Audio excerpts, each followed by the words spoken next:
Hey, how's it going? It's Joe. Welcome back to episode 2 of Teletype Talk. So let's see, today's episode, here's the plan of attack. I'm going to show you this patch that we're going to build together. It's called 4 Patterns, 1 Voice. So the focus here is going to be the tracker, the patterns in the tracker. We're only going to use a single voice for this, and we're going to control a lot of stuff with it. So I'm going to show you that. And then we're going to rewind a little bit. There were a few things I wish I had, spent another minute or two talking about in episode 1. So we'll go back and hit on those things, and then we're going to build this patch. So let me just briefly tell you about this patch. I've got some CV outs and a couple trigger outs connected here. The CV outs are all going to mutable instruments rings. So if you have rings, you can, follow right along with this exactly, but if you don't, that's okay. As we're going through the demo here, I just want you to think about, what oscillator you might like to use along with this patch. A good candidate would be an oscillator that, in addition to volt per octave type input, has a couple other inputs that you can control. So a couple other CV inputs. I could have, just as easily used from my rack an ER301 or shapeshifter or clouds or really any number of them. So if you have an oscillator with a couple other CV inputs for things for you to control, that'd be great.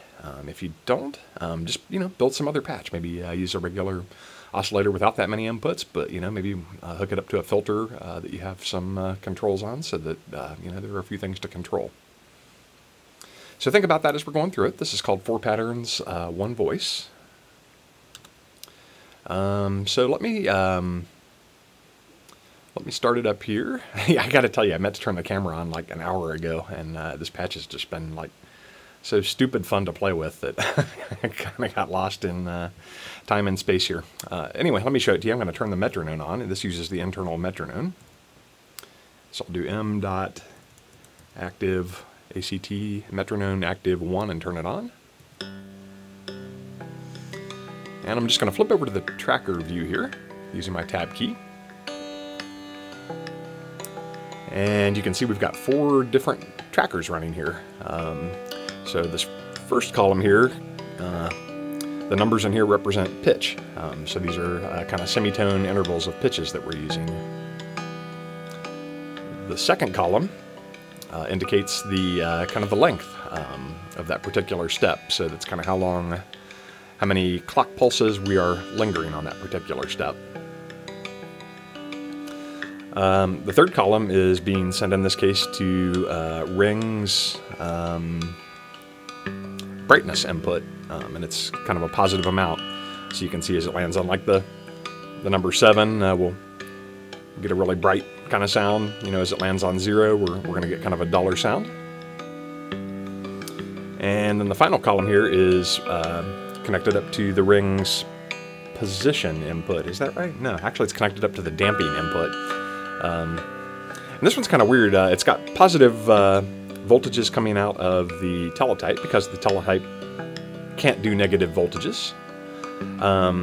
But rings actually has kind of an attenuverter on there, so it's actually affecting the damping in a negative sort of way. So larger values mean, I guess, kind of shorter notes.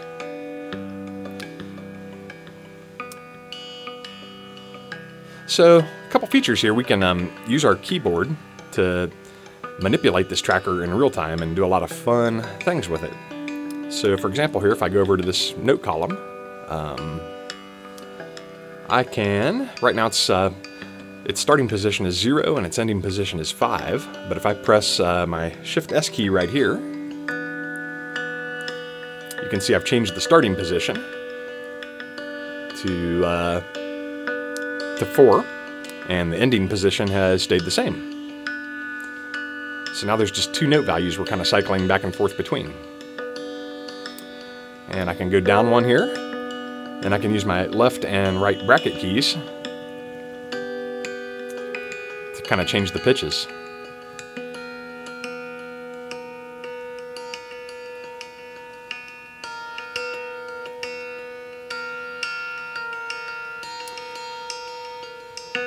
So similarly over here, this length column, I can go over here and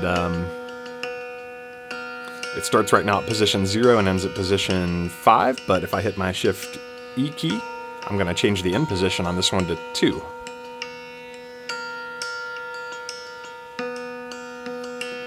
And I can also change the start position to 1.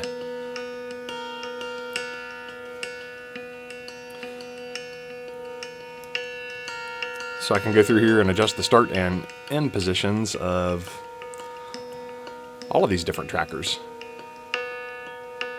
I just get all kinds of cool new things coming out of it this way. So this is what I'm saying. It's just a blast to sit here. I've been having way too much fun with this.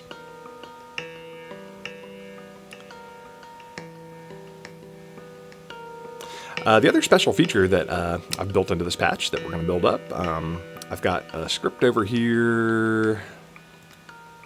Let's see, I think it's script 7,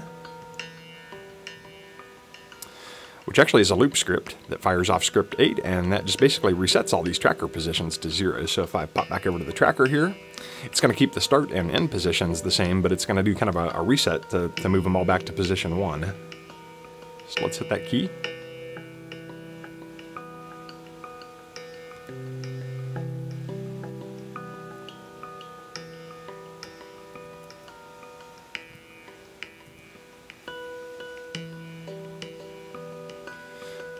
So this is the patch we're going to build. Hope it looks like fun to you. I think we're going to learn a lot about the trackers and you know, ways of manipulating those. And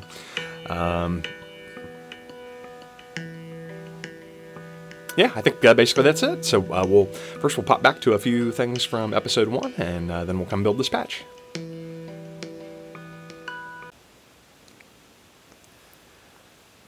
Okay, so one thing I wanted to circle back to, if you're thinking back to episode 1, was this line that we had in our script right here, this every 2 loop 80 to 140 fire script 2.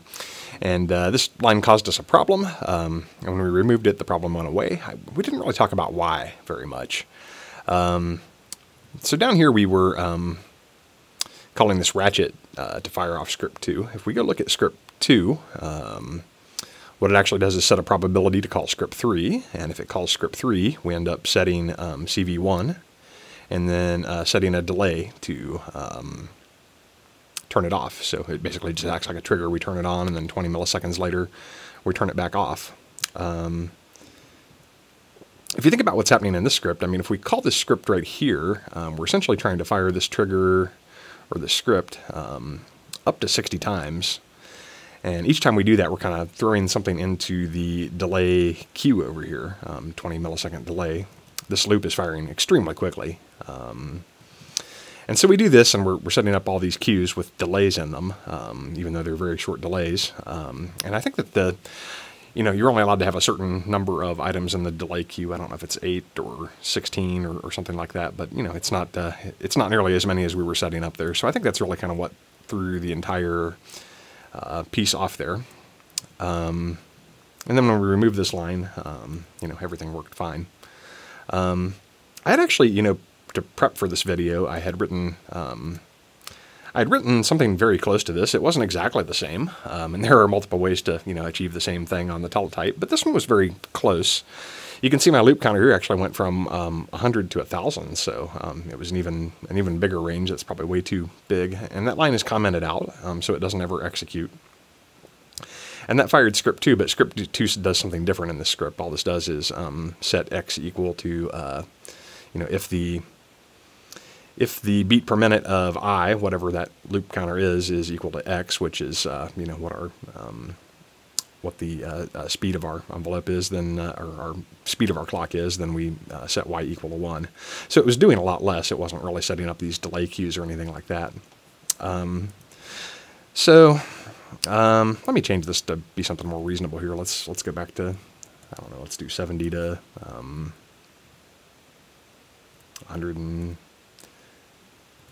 150 maybe. I just kind of wanted to demonstrate what this does. So this actually doesn't screw up this script like it did the other one, because it's doing something a little bit differently. The script still works, but I think you'll hear, and I said that, doing a big loop like this was probably not very nice to do to Teletype. It's not like it's going to blow it up or anything. You're not going to melt the circuitry, but what can happen? We've got a script here that is, basically doing a timing thing, right? It's a bunch of clock dividers and multipliers, so it's doing very time-specific things. And then we've got this, this loop here that's calling for, in our case, 80 operations every time the clock fires. And it's just going to screw up the timing a little bit. So let me first comment this out one more time. Let me start my clock. And everything sounds fine now, and we're getting our clock time here. Let me uncomment this line.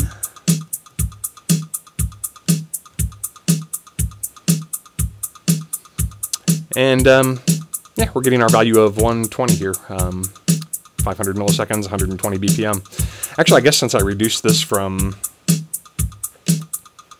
the huge number it was, 1,000, it's actually not causing a problem here, and it's able to do these 80 loops in a timely manner and still keep up the sync. When I had it at 1,000, let me just show you what that sounded like.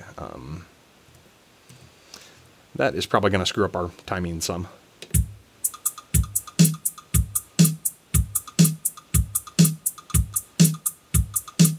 Yeah. So you can hear what's happening there. It's kind of throwing the timing off. We're just asking it to do too much. Every half second we're asking it to run almost 1,000 operations, and it's just it's taking too long and kind of screwing with the timing of things. So we can leave this in here, if the script is set up this way, where the script that we're calling, in this case script 2, is kind of its own independent thing that just does a quick operation. It seems to work okay. Another possibility we would have here is to just kind of take this tempo detection and set it up as its own scene, right? That's a possibility. So we've got, this scene here called Rhythm Machine. I could save another preset that all it did really is, listen to the clock here, detect the timing of it, and then also translate that into beat per minute. We could save that as a completely different scene. That's all it did. And, it would be real easy then to switch back and forth between Rhythm Machine and this tempo detection scene. So that would be another approach. I didn't show you this button here. So this button, when you have, whether you have a keyboard plugged in or even if you don't have a keyboard plugged in, you can unplug the keyboard and use the Teletype without anything plugged into it. If you press this button, it's going to put it into preset load mode, and then the parameter knob is going to cycle through the different presets that are available. And if you press that again, it's going to load that scene. So you can use the Teletype completely standalone. Didn't forget to point that one out to you in episode 1. And then the final thing I wanted to show you here, and actually CS Bowling, who is an active Teletype developer, pointed this out to me. I had either forgotten about it or maybe I never knew it. I don't know. It's been a long time since I've looked at this. If you hit Alt, I have to plug my keyboard in for this to work. If you hit Alt-H, it's going to bring up this help screen. This is really cool. I totally forgot this was here. So you can up and down arrow through it. And at the top here you see, right now we're looking at 7 out of 13 patterns. If I use my left and right bracket keys, I can move back and forth between different pages of stuff. So, like here's all of the navigation commands, right, on page 1. So I can down arrow through these and kind of like find out all the things that I can do with my keyboard. So this is extremely helpful. Maybe makes my printout a little less valuable, although I still like it. CS Bowling also said that there are some improvements coming to this, so it's I guess there's a few little display glitches now, but there's a new firmware that is in beta right now that improves that and even adds like some search functionality to this. So I'm super excited about that. I didn't download the firmware here since I'm in the middle of a demo, but really excited to try that out. That sounds super cool. All right, I think that was all the catch up from episode 1. So let's move on.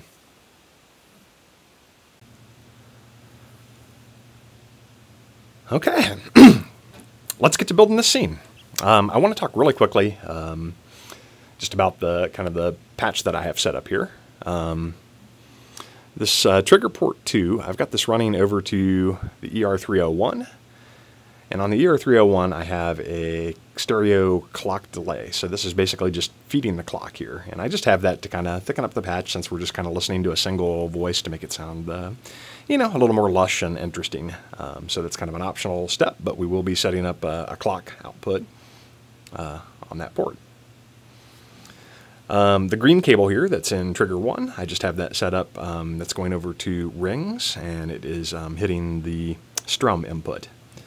So now if you're using just kind of a more traditional oscillator that just kind of drones when you plug it into an output, you're probably going to want to set up a VCA and an envelope generator, maybe like an attack decay or an attack release envelope, and you would send that there. CV output 1 I've got going to the volt per octave input on rings.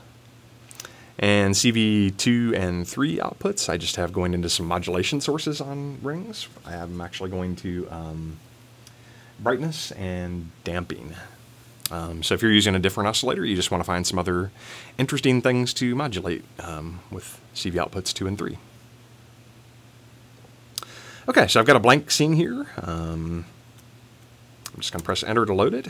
And just to make sure it's blank, I can do an init.scene, and we're good to go. As a matter of fact, I'll go ahead and press Alt-Escape, and let's just go ahead and write this thing. So we'll call it, what did we call it here? 4 patterns, 1 voice. We'll do an Alt enter to write it, even though it's blank, just to kind of get things started and remember there's something here. So I guess the first thing we want to talk about is the metronome. We're going to have internal timing on this. The Teletype is a great timekeeper. So let's see here. I guess just to kind of see this in action, let's pop over to our scripts.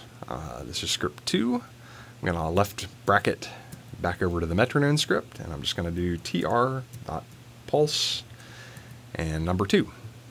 So that's this guy right here. I'm going to unplug this cable so you can see the light. And you can see that it is flashing at the rate of the metronome. You can also see back on the home screen that this metronome light is lit up. I can stop the metronome by doing metronome active 0. That turns it off. And if I do a metronome active 1, that turns it on. And I control the rate at which it's moving. I can see the rate at which it's moving by just typing M. So it's moving at 1,000 milliseconds or 1 second. I can change its rate. Let's do metronome 500. That should speed it up half a second. So that's metronome. Very good time source. So let's make metronome do some more stuff. I'm going to come back to the script. And I'm also going to do a trigger pulse to trigger 1. And you can probably hear a little bit there. The oscillator is starting to make some sound.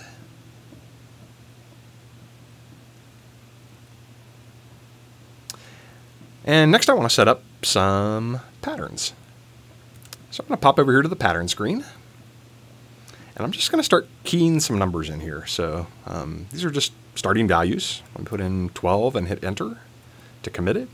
Let's do maybe 24 here, 36, and I don't know, let's maybe do 7 or something. I just kind of want to hear what range I'm working with. So these are going to represent semitone values, and they're going to be kind of an offset from the fundamental of the oscillator. So, you know, this is going to be basically 1 octave above, in this case, rings fundamental frequency. 2 octaves, 3 octaves, and a 5th. So what we want to do next is to start reading these values out of the pattern tracker, and we want to start incrementing this pattern tracker, start making it move so that we're actually making like a sequence here. So let's go back to the metronome script, and I'm going to insert a line before this trigger. It probably doesn't really matter if it's before or after, but you know, you could run into some timing issues, I guess, with some modules. We're going to put it before. And let's do, we're going to do CV out. And remember the pitch is connected to 1, so we'll do number 1. And we're going to use this note N, which is a lookup. So basically, you know, these the values for these outputs can go from, I don't know, I think 0 to 16,000 something. So if I do a note here, it's going to translate whatever semitone value I give it, which is what I stored in the tracker, into the output value that it needs to be to track that volt per octave pitch. So we put the N there for the note indicator, and I'm going to do P dot next. So pattern dot next basically reads the value at the index of the current pattern that we're set to, and it also increments the index so that it moves on to the next one.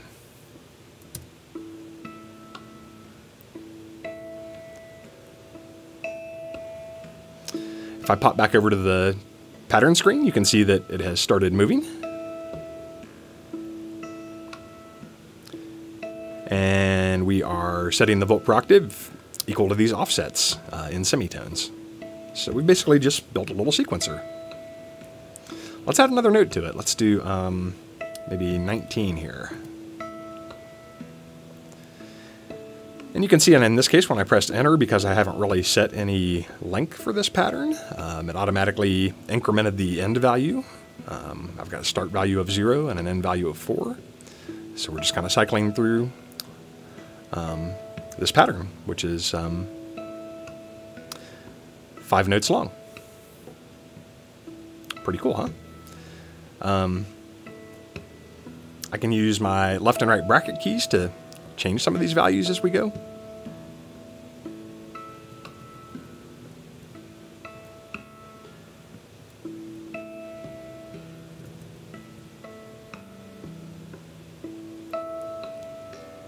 Cool. The next thing I'd like to do is set up this second pattern, which is actually pattern 1. This is pattern 0. This is pattern 1. I'd like to set up the second pattern to be some time values.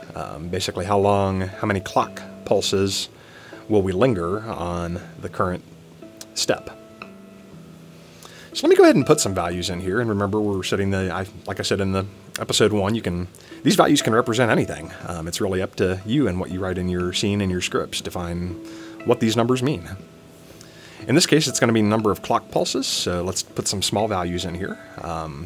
Let's start with like, I don't know, 1, 4, enter, maybe 3, enter, 2, enter.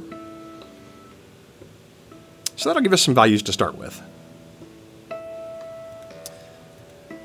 All right, I'm going to pop back over here to the scripts, and we're going to do some interesting gymnastics here. So Metro is firing every clock pulse, and we're outputting to TRP trigger output 2, and that's our clock, so we want that to continue on Metro. But these other two steps right here are actually sending note information to our oscillator and triggering it. So I want to move these out of Metro. I don't want to fire these every single clock pulse. I want to do these every clock pulse as defined by what we put into this next pattern. So let me do put my cursor here. I did a shift down arrow to select both of these lines, and I'm going to do an Alt X to cut them. And so we've stopped making sound. And I'm just going to go paste these into script 1. Now, just to prove that I haven't really changed anything, I'll come back here to Metro, and instead of having these lines here, let me just put script, and again, the shortcut for that, the abbreviation is $. Let me fire script 1. And we should be exactly back to where we started. All right, let's get rid of that line for now. So what we need to do here is to, like I said, set these up so that we linger for the number of clock pulses we've defined in this pattern. Up till now, we've just been working with pattern 0, and that's kind of what this script that we've moved to script 1 is all about. So let me just insert a line here and make sure that we know we're talking about pattern 0 here. So I'm going to do p.n. That sets the pattern number, and we're just going to put pattern number 0 here. That'll ensure that when we're sending this trigger to the oscillator or to the envelope generator, whatever we're sending it to, and setting the volt per octave, it'll ensure it's coming from that first leftmost pattern. Okay, so next we need to set up a script that's going to pay attention to our second column of information. So let's go back over here and pick a new script. we can just use script 2. So for script 2, just like on the first one, we told it to pay attention to pattern number 0. Here, let's tell it to pay attention to pattern number 1. And what I want to do is get the value out of this column, 1, 4, 3, or 2, whatever one we happen to be on. And I'm going to set x equal to that. So let's do the new line here, and we'll do x p.next.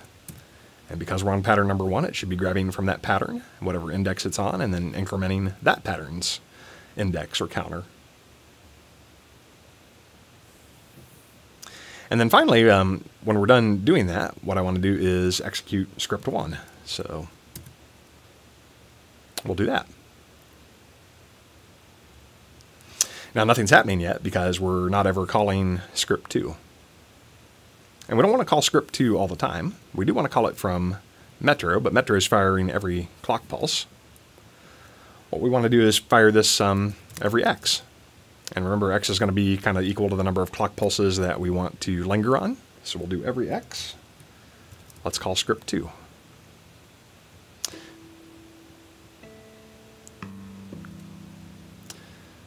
So if we come back over to the pattern tracker now, we can see we've got 2 patterns running, and they're kind of out of phase right now.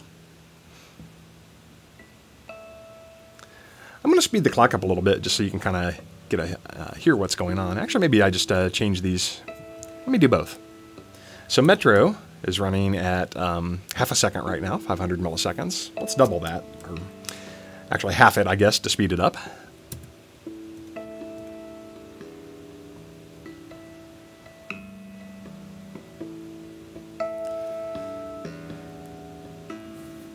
Let's change this to a 1.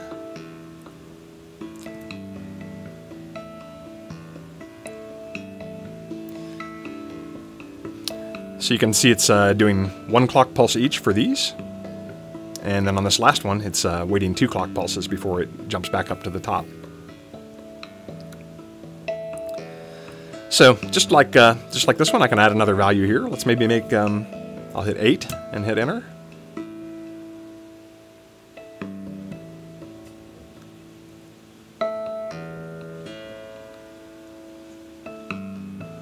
Cool, so that's working exactly the way I wanted it to.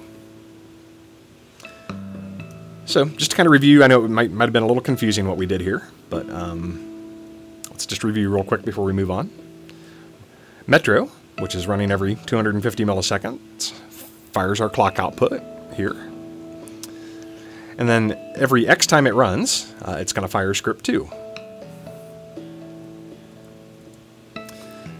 Script 2 figures out what to set X equal to. So we switch over to pattern number 1, the second column of patterns, and we set X equal to P next, whatever value there is in the column tracker, and it also increments the index. And then when we're done with that, we fire off script 1.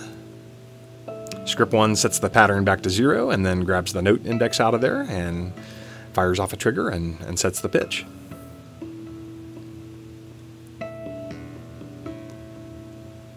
Cool. So that's working nicely. Let's set up this third column here. So this third column is pattern number 2, and that is for me controlling brightness on rings. Let's come back over to our scripts, and I think I want to set this up to just kind of be in conjunction with every trigger that is fired off to rings. Let's add a new line. Let's just put it at the end. So I want to switch to pattern number 2. And that's a pretty short bit of code, so I can probably fit a little bit more on here. I'm going to put a semicolon. And let's do CV out 1. Sorry, that's CV out 2, the orange cable. And let's set that to, let's set that to V. So V is another translator function, much like that N is here, which does semitones. V is just going to set it to a whole number voltage, so we can put numbers like 1 through 10 in there, and it's going to set it up to send out 1 to 10 volts out.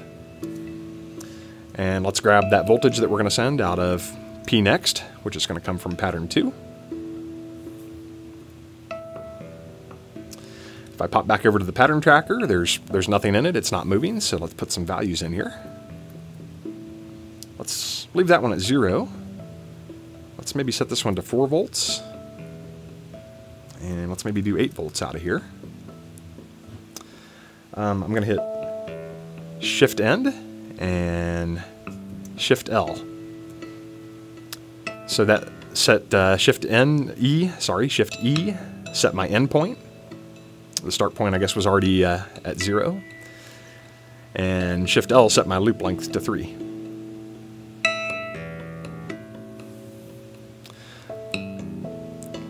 So you can hear that these are affecting the brightness. Let's put another value in here. Let's put I don't know, maybe a 1. And you can see it's not going to it yet. So let me hit Shift L to set my loop length. Shift E to set the end step. These commands are all documented here in the help, by the way. If I hit Alt H,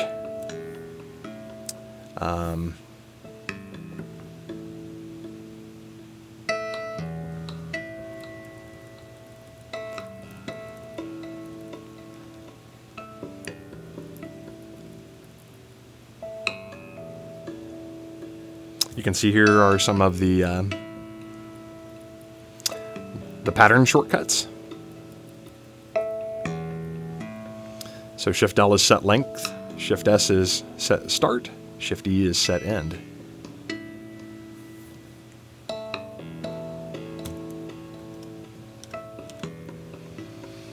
Okay, let's set up our final pattern. I'm going to go ahead and set some values in here. Similar to what we did for this column, I'm going to make these voltage type indicators. So I'm going to use values, I guess, between 0 and 10 for these. Let me go ahead and put a few values in.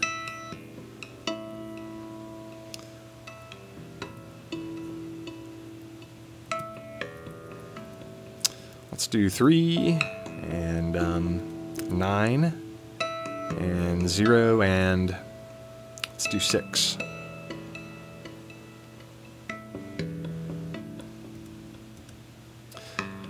Come back over to my scripts here, and I can almost repeat this line of code. In fact, maybe let me just copy here. I'll do an Alt C to copy. Come down a line, do an Alt V to paste. And then let's just modify it a little bit. So we're going to, instead of switching to pattern number 2, we're going to switch to pattern number 3. We're going to send to CV out number 3, the blue cable. And the rest of it can stay the same, so I'll just hit Enter to commit that change. And you can see here, because I skipped this step, I put 3 here, enter, 9 here, enter, and that was kind of keeping me consistent on my pattern end and my loop length, but then I skipped this step. So I kind of screwed that up. Easy enough to fix, though. I just come down to the end of it, and I'll do a Shift E to set the end point and a Shift L to set the loop length.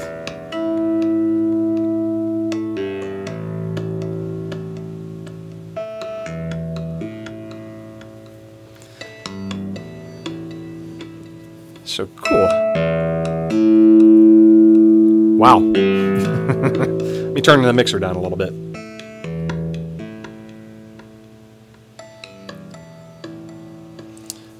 So now I've got this really cool animated voice. It's doing something a little bit different each time. The other thing I said we would build is kind of a reset. So let's install that. I'm going to turn the Metronome off for a second, which should just stop everything, which is kind of a cool feature, right? And I'm going to set this up, let me just set this up, I think I set it up on script number 7 before, 7 and 8, so let me just do the same thing for kind of consistency here. What I want to do here is, on these trackers, I want a way to reset them all back up to the top step. So, popping back over to the script, we know we want to do something to all 4 trackers. Easiest way to do that is with a loop command, so let's do loop 0 to 3. So we're going to run, this is similar to what we did in the last video. We're just setting up a loop. It's going to start at 0, end at 3, so it'll run 4 times. And let's run the script 8. We could put something other than running another script here, but the reason I like to use this is because it gives me that special variable I, which is going to follow my loop counter.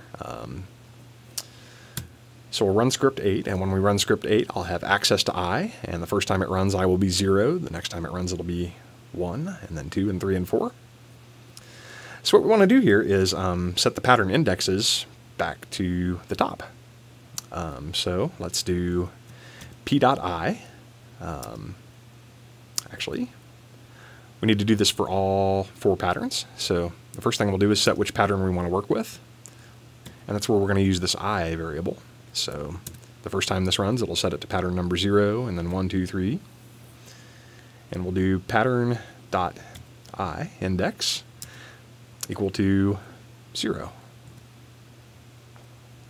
So we've got some options here. I mean, one thing I could do, instead of just setting them to 0, let me show you this first. Let's start the metronome again. Let's make sure this works. Metronome active 1.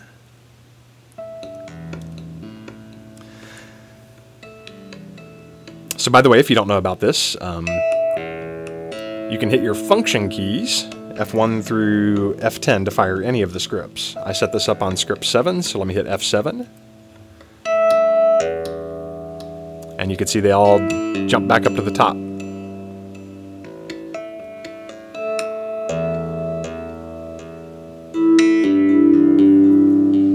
Now if the pattern lengths happen to be the same, they would all stay in sync.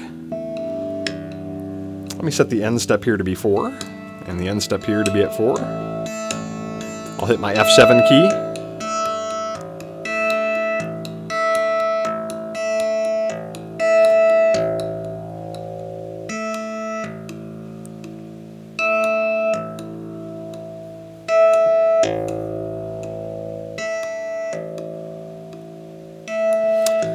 So that's one option we have, and having an option, that's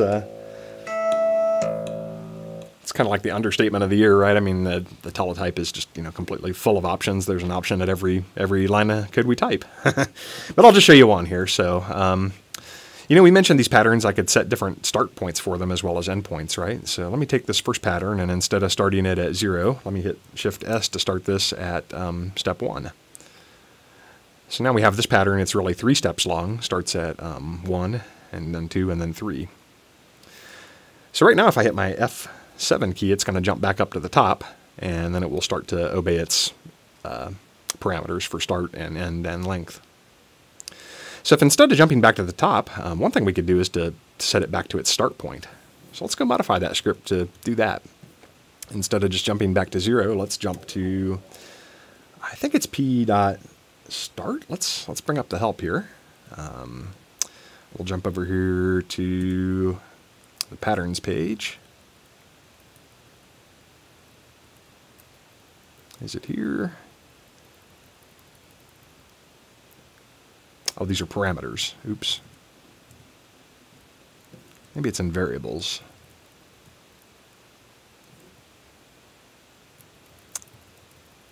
It's in here somewhere. Patterns. So yeah, we've got p.start, and then a, so get or set start. So back over here, we don't want to set it. We want to, we just want to get it. Whatever the current start point is, let's reset the index to that. So p.i, p.start. And I think since we've already set the pattern number we're working with, we probably don't have to specify which one pattern we want to do. So let's try that and see if it works. What I would expect here is when I hit my F7 key, this is going to jump back to step number 1 instead of to the very top. The rest of these should jump back to the top because that's where their start point is set to. Let's try it.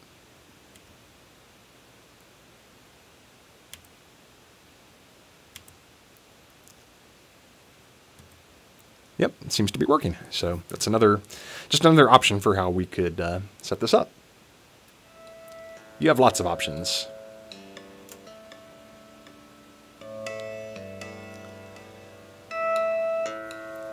So, I think that's about what we've got for this video. I don't think I want to do too much more to it because I'm just so tempted to sit here and just play with this thing.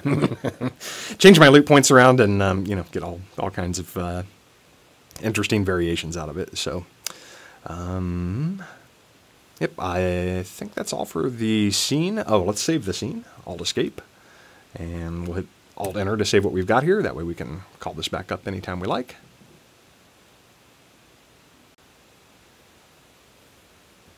All right, so to wrap up for today, we've learned about some cool stuff. We've learned about the internal metronome on the Teletype and how to make use of that, how to set different tempos and different speeds for the metronome. We've learned how to use that to drive some of these patterns. We've learned some of the things that you can do with the patterns by storing values and kind of iterating through them. We learned about setting start and end points and loop lengths for the patterns. We've talked about kind of how to reset them and synchronize them in different ways. And we've directed these patterns to, you know, control a single oscillator and just a bunch of different parameters that go along with it. So a lot of fun. Like I say, I've been playing with this patch a little bit too much. Fear I won't get the video done. In conclusion, thank you for watching this video. Hope you've enjoyed it. Hope you've learned something. I would also just like to say thanks to the Lines community for everything everyone has done to make this Teletype great. You know, I think that 10 or Brian really came out with this module, and even, you know, the original firmware was really quite revolutionary. And he also had the vision to make it open source and get the community involved with it. And since then, a lot of different people have made, you know, huge contributions to this. There have been, you know, a number of developers that have added a bunch of operators and different features to it. But, you know, in addition to them, there are also people that do beta testing. There are people that write documentation for it.